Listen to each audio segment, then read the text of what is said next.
วันนี้ขอเอาเจียมาเล่าเรื่องวันนี้จะเอาเรื่องน้ำยามดน้ำยามดนี่ความจริงเรื่องมันเกิดมาเมื่อละในสมัยยุคปุญญานากันใส่ใจงัวใจควายญานากลางตรงกลางนาเอางัวเอาควายไปนอนกลางตรงกลางนานะครับว่ามีครอบครัวหนึ่งนะครับไปอยู่ด้วยกัน2 คนผัวเมียลูกเต้าก็ยังบ่มีเด้อก็ทีนี้ถึงเวลาหน้านาผัวก็ไปนอนกลางตรงหมดละนะครับนอนกลางตรงไปเนี่ยไอ้ชนะเมียก็อยู่บ้านแจงมาเจ้าก็ทำอาหารการกินกับข้าวกับปลาไปส่งนะได้หลายวันนะแกผัวก็ใครปิกไปนอนตัวเมียสักคืนเนาะมันง่อมใจบ่คนวัยรุ่นวัยหนุ่มบ่อายุสัก30 ปลายนะกะกำลังเหมาะเต็มที่แล้วเนาะทีนี้ก็พอวันนั้นก็หลังจากปลดนาเอาควายกินหญ้ากินอย่างเรียบร้อยขำมาก็สุมไฟควายเอาควายเข้ามัดปืนห้างเรียบร้อยนะเก็บครัวเมียดครัวอย่างเป็นตาดีดักก็หลักย่องมาบ้านตะย่องขึ้นเฮือนพอดโทษอย่างหันเมียนนอนห่มผ้าจุ้งไว้เนี่ยแปลงหน้าจ่อยหวอยเข้าไปถามเป็นยังน่ะ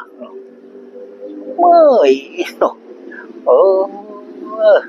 เมื่อยแล้วกินยาล่ะกินละแคว้นมาล่ะนี่หรอ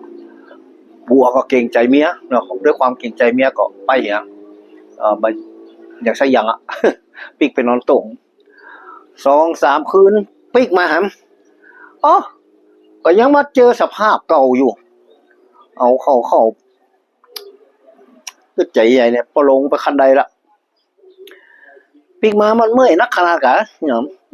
นี่หรอเจ็บหัวเจ็บอกหมดละเจ็บไปหมดปวดตกปวดเสียง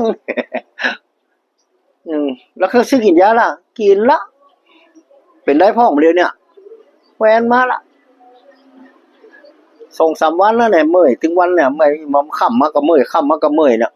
มาเนี่ยเนาะหัวมันก็อยู่ในเฮือนมันกวักเมียมันเข้าไปหยังนี่หรอเป็นแน่ใจหัวเข้ามานี่ก่อนฉีดยานี่หรอหัวมันก็ลากแขนเมียมันเข้าในกันจัดการฉีดยาเต็กฉีดยาถึงเมื่อยถึงไข้นะเรียบร้อยแล้วครับมาเรียบร้อยละสบายใจละปัดต่อหนุ่มเสื้อหนึ่งผ้าเรียบร้อยก็เปียกผ้าตองมัดเอวจะลงเฮือนแล้วก็เมียก็ยองมาจ้างแขนแล้วเดี๋ยวก่อนฟังไปเตื้อหยังคอแฮมเข็มมั้งมันบักหายแควนแต้เตื้อนะโอ้บ่ได้มีละน้ำยาหมดน้ำยาหมดเลยครับ